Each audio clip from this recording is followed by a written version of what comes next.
soc periodista en Navarra i Maroto. Treballo com a cap d'àrea d'aprofitaments fusters i biomassa al Centre Tecnològic Forestal de Catalunya. Som una àrea en la qual estem treballant en tots els aspectes relacionats amb la biomassa forestal com a font energètica. Sobretot, i ara mateix, justament, estem treballant en tot el que seria la certificació i l'analítica de lo que seria l'estrella forestal. Aspectes relacionats amb el que seria granulometria, humitat, pols calorífic, etc. De fet, ara estem muntant un laboratori en el qual volem desenvolupar més tot aquest material com a font energètica, sobretot per a la producció d'energia tèrmica.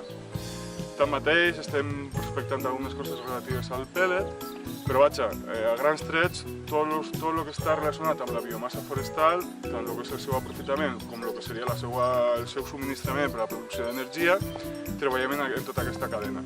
Així mateix, també treballem en tot el que són els aprofitaments forestals, des del que és l'aprofitament per a l'obtenció de fusta en roll, com el que seria aprofitaments per a obtenció d'altres tipus de productes.